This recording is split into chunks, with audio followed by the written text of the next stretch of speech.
strap in for today's show. Somebody during the week had told me about what her hypnotherapy teacher told her about grounding, and that it was okay for her to ground to a place that was not okay for her to ground to. Well, that got me going. You're going to see it all in today's show.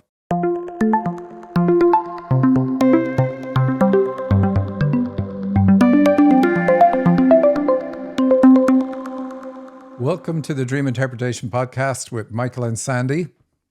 Hello and welcome, everybody. We are so excited you're here for an exciting week of dreams. This is another half hour of us eavesdropping on the very personal communication between the spirit world and you on your earth journey. That's why we focus on dreams. If you want to know what you're meant to be doing in your life at this very moment in time, then look no further than your dreams. That's what they're for. Through analyzing your dreams, I reveal your potential and the obstacles you need to overcome. I am very specific.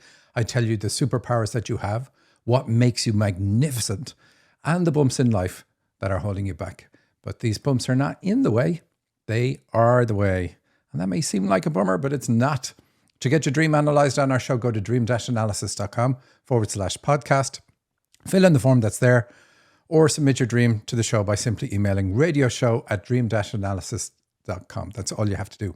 And the good news is we get so many dreams being sent into the show, we've moved things around a bit. And so pretty much anybody who sends a dream into the show is going to get a response. At least that's our intention. And we'll see if we get inundated and we can keep up with it. But we've added a person, you know her well, April Angel. She's going to be looking at all the dreams that we get in that I don't cover, that we don't cover on this particular show. And then out of all the ones that she answers during the week, she's going to pick her favorite. She's going to give us a summary and then also pick her favorite and say, this is the one I like the most and here's why. And we're going to make that a regular feature of our show. Maybe not starting next week, but the week after. Like, that's how quickly we will be doing it. So, Sandy, anything to say before we kick it off? Yes, I am so excited, Michael. We have so much coming up. So we're currently in our mentorship program. It's in week 3, I believe, and it's going strong. And we have such a phenomenal group. But more than that, we have an amazing channeling session that's going to start on August 4th. And I am so excited for people to join that. It is going to be an amazing one because we're doing something different, but I'm going to keep that a secret. But that's all I know about Michael. You want to share any additional information? Yes, we are going to talk about channeling, how to channel safely. It's kind of a workshop. It's not really a webinar. On July 24th at 10 a.m. Pacific time.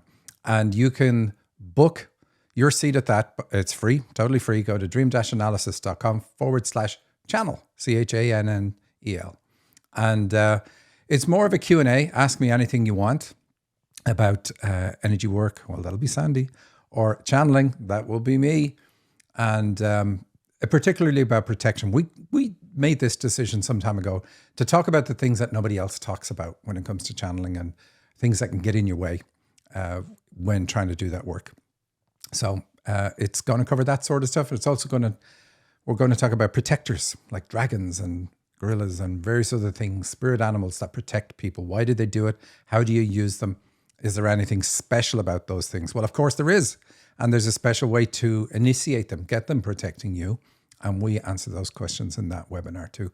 Now, normally our webinars are about an hour long, 45 minutes. Yeah, we can kind of be wrapping up at about 45 to 50 minutes. But this one keeps going long. We've only done them once before, but we did do it as part of a bigger set as well. And it tends to go for about 90 minutes. So give yourself time. But if you book into it and you can only attend a piece of it, then you can watch the recording. You'll get the recording once you're signed up. So please do sign up. dream-analysis.com/channel. That's already set up, so you can do that. And this got prompted by some work that we had to do during the week. Do you want to? Yes. I'm real excited about this, that you're covering this subject. No one else really likes to talk about this subject. And all the training and everything I've done, no one ever wants to tip a toe into this dirty water. But I think it's awesome that you're willing to bring it up, not to focus on it, but to make it clear so people are aware and can help themselves. And that's what I love about the work that you do, Michael. So I'm going to let you go. All right. So here's a simple email we got. And this is from somebody who works or has learned to channel through our programs only just recently. And always when we do a channeling course, we'll get 2 or 3 people that have issues that pre-exist.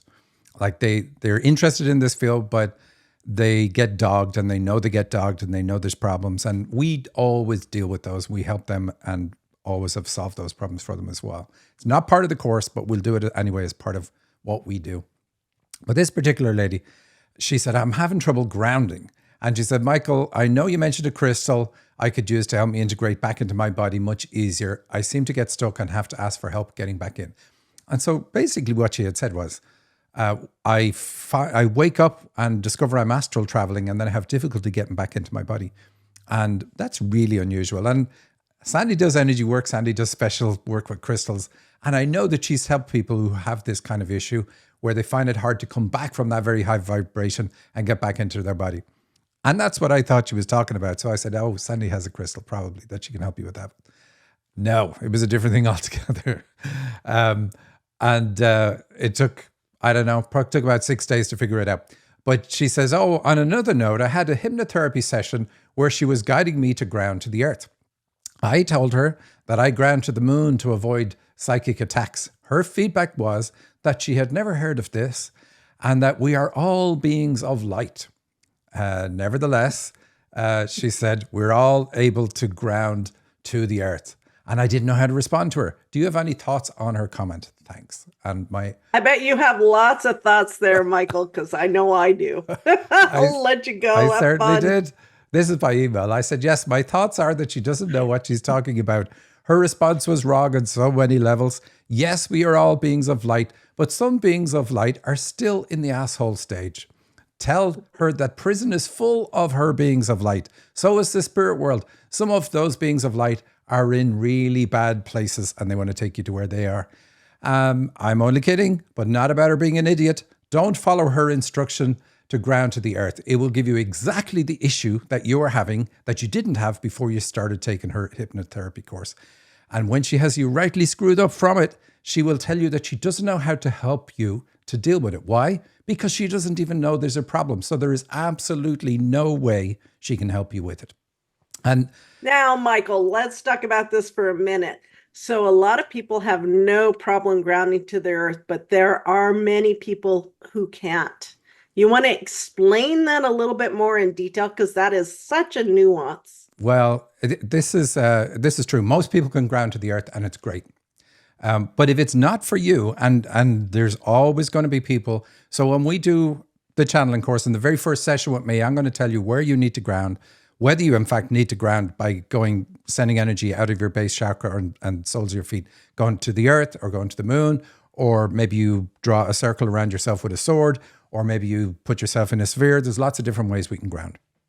And you need to know what way works for you. And you need to really know what ways do not work for you and never do those ways. So for this lady, I don't want to give away her name, but for this lady, grounding to the moon is like a drink of fresh water for her. It's, wherever you're meant to ground to is going to be the right place for you. So don't fight it. Like, you're not from the earth in the first place. You're just temporarily here. Now, you can still do lots of things with earth energy. I can't ground to the earth, for instance. I did for many years. And then I learned the hard way. Hey, something's happened here. I need to stop. I need to do it a different way. And it was news to me when that happened as well. And people have fought me on this. And I don't know why. Why on earth fight about this? Because if you can ground to the earth, great. Absolutely great. Go ahead and do it. Nobody's telling you don't do it. But don't assume because you can ground to the earth that everybody can ground to the earth. That really moves you into the idiot camp because you have no idea what you're talking about. You're going to get people in trouble if they're not meant to be grounding to the earth and you say, oh, you should do it.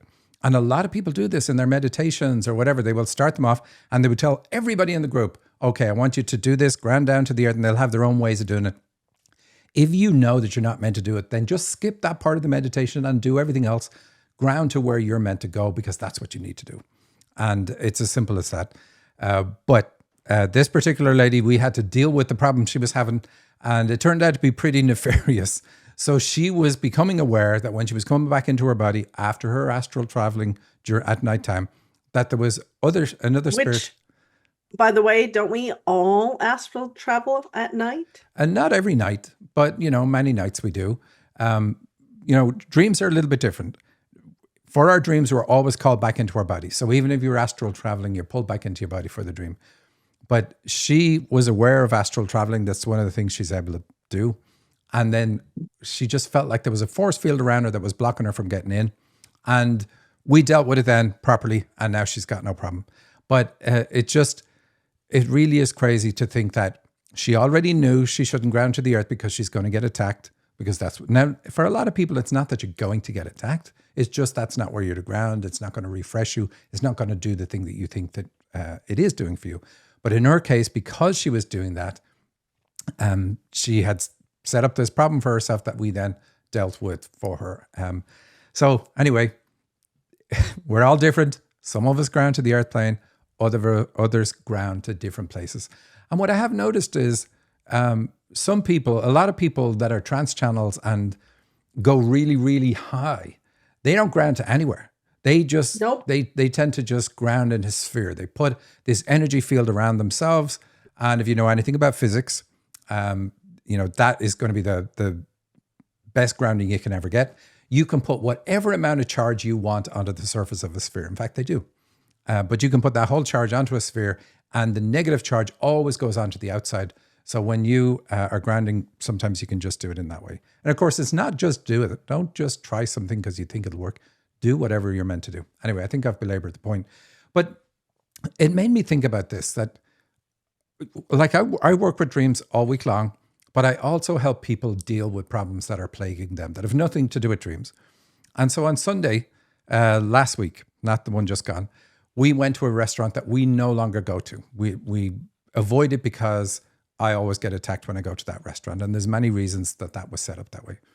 But so we just avoided. But it had been years since we'd been there. We got invited to go there again. And we thought, it's been so long, maybe it'll be fine. It wasn't fine. It was a bad idea. Had to work on clearing after that for quite some time. Michael, before you go into great detail, you need to explain a little bit about clearing, because some people may not understand what that means. And if they've never really fully been attacked or aware that they've been attacked, they just need a little more detail. Okay, well, that's what the webinar is all about. dream-analysis.com/channel. I will give you the instructions to clear. So even if you're not going to go to it, sign up and you will get those instructions, and you just skip forward to that part. And, one of the things I'll say about our channeling course, we get people who are already seasoned channels. They make their living from channeling. They do our course because they learn a lot more about how to protect themselves and how to ground and various other things to make a higher connection. Not just, the protection and the clearing, that's a huge piece that we add in. So there's lots of things. What can go wrong with my channel? How can it be attacked? And what do I need to do to fix it if it is attacked? And sometimes we are the person that's attacking our own channel. So it's not all necessarily nefarious. And it could be something from a past life that you've put on yourself as well. Like, I'm not going to channel again. That time I got burned at the stake. I didn't like it, so I'm not going to do it again. We can spot that. We fix that kind of issue as well in the course. So yeah, dream-analysis.com/channel. You will get all the details about why this is a place that you need to be aware of, how you ground, how you protect yourself, and how you can have the best channel that you can possibly have. So even if you're already a channel, you will learn something from this webinar, because I'm just going to give it away. I don't know Michael, if that's so enough now for you. let's go back to that dinner that you went to. That was so yummy. Right. So the point is, got attacked there, had to deal with it.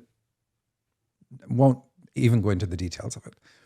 But then on Monday, we have a class for the graduates from our dream mentorship program. So these are people that already know how to interpret dreams.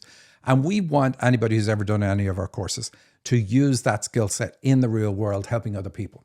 Pay it forward. It's fantastic. And so to support that, we put free classes on every single week. So if, you can look at 90 dreams and you're like, I know all of these, but here's a tricky one. I don't know what this little bit is. Now, you don't need to know what the little bit of every dream is, but I put a class on for people to bring the dreams that they found tricky every Monday. And so this lady, again, I won't give names because then we'll know who she's talking about, came along with a dream. She said, this one is really weird. I don't know. It's bizarre. Not that it's weird. It's bizarre because it's saying something in a space I don't know anything about. And so I tuned into that one. And it turned out that particular dreamer was being used by a group of spirits. What they were doing was stealing people's gifts via her, not her. She wasn't doing it. She wasn't responsible, but she was leaving herself wide open. So people in her space, their gifts were getting stolen for a brief period of time. They were getting used by this group, and then they were getting put back. That was really weird. And I still scratch my head at that, but that's what the dream was showing. And for tuning into that, I got attacked. So, and why do I get attacked and why do other people not get attacked? Well, it's because they know, once I know what it's about, if they're interfering with somebody else's free will, I'll report it up the chain and they're going to get dealt with. And they did get dealt with. So they tried to deal with me before anything happens to them, before justice is served.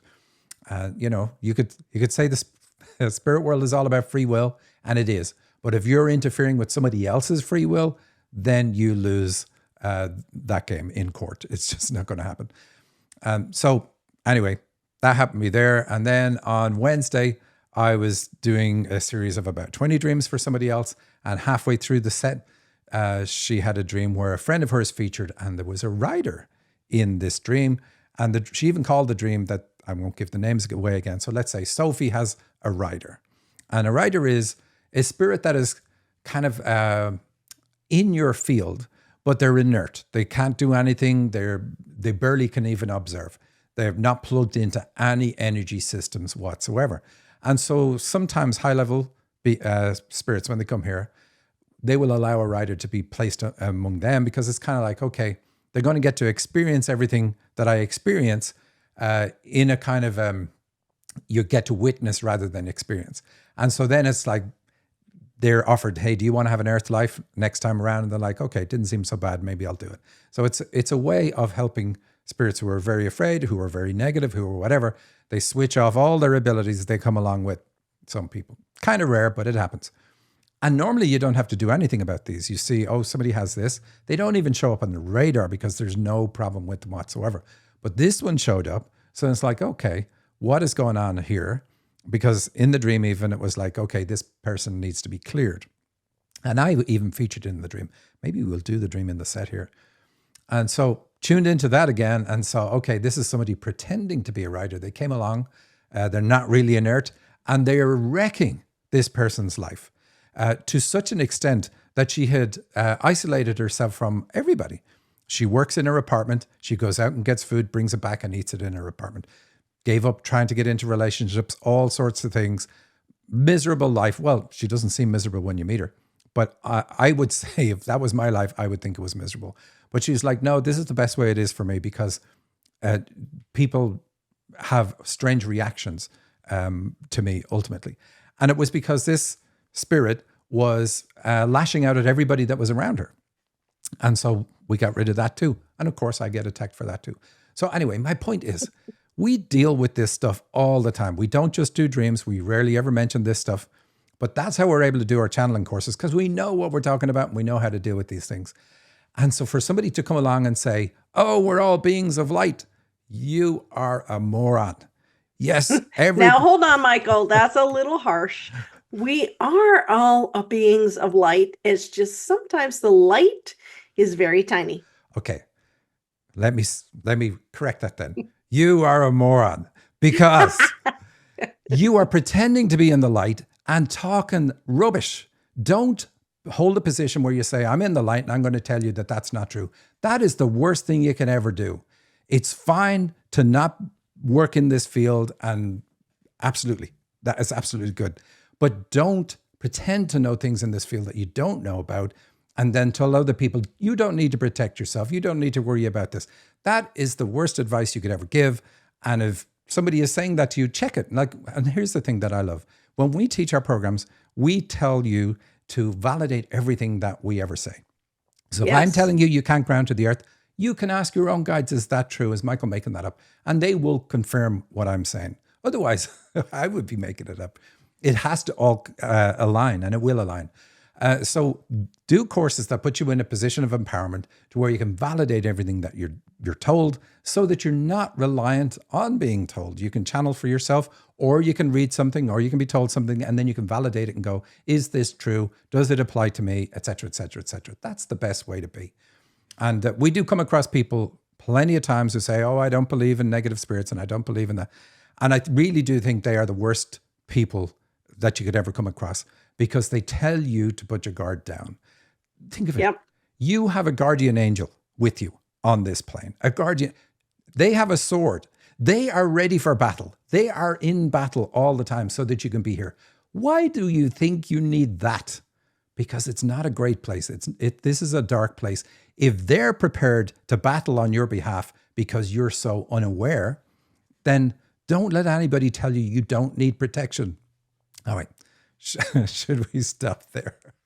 I thought that was brilliant, Michael. I don't know if you got the point across, but do you know what?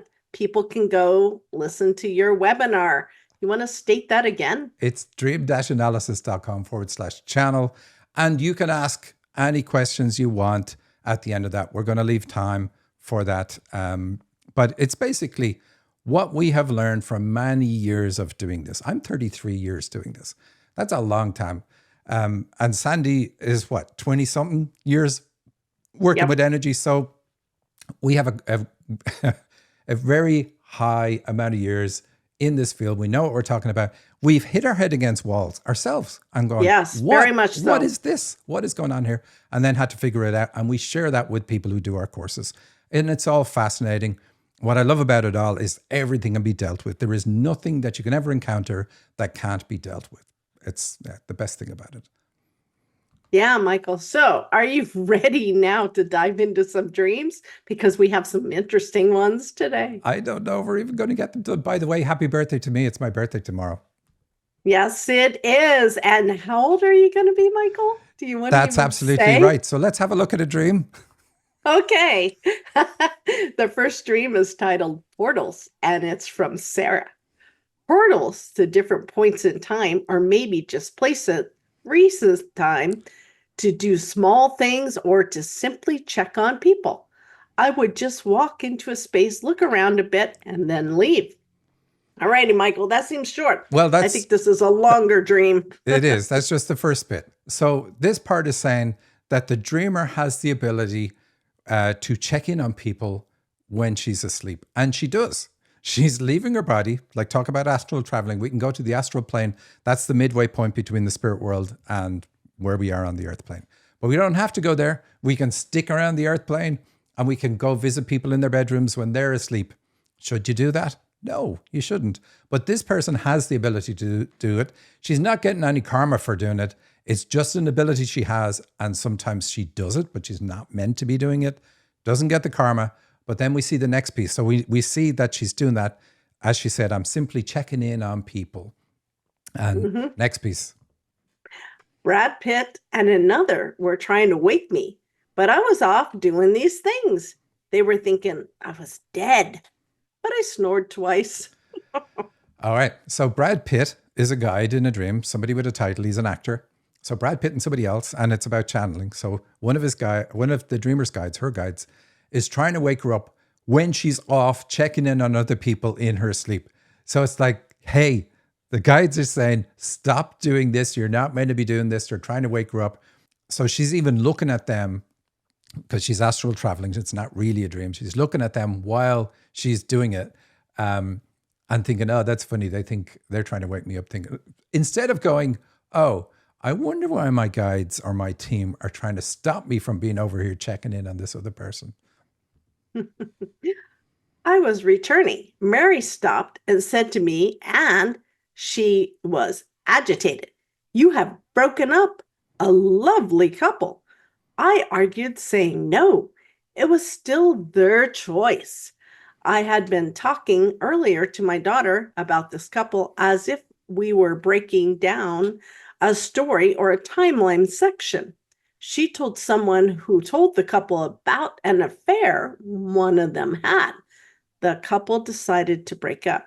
Because I didn't want to lose that connection with Mary, I apologize, saying I shouldn't have been talking about them in the first place, but still, it was their decision of how to respond. Ooh, sounds like she's pushing blame off on someone else there, love.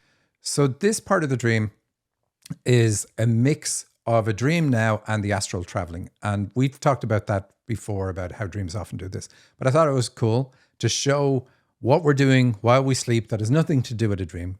And we learn a lot about the spirit world when we see these things in, let's say, in dreams. But they're pulled in because it's important. But we have this part of the dream here. She says, as I was returning, Mary stopped and said to me, and so on and so on, that she was agitated. Mary is her birth mom. And then the last part is she says, I apologized to Mary, saying I shouldn't have been talking about them in the first place. So this part tells us about an issue she has with her mom, with her birth mom, that she apologizes in situations that she shouldn't be apologizing for.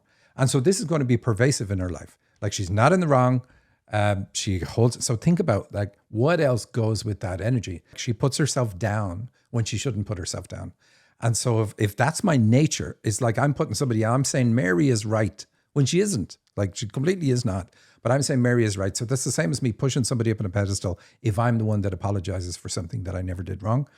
But she apologizes in order to keep relationships. So this is going to tell her a lot about herself and where it comes from. So work on the issues around Mary, and then everybody else around you is in trouble because you will no longer take the crap from them because you won't apologize when you're in the wrong. Anyway, that's what she needs to do. The other thing I got with the channeling is that she holds back on stepping into her role because she's waiting to see if others will do it.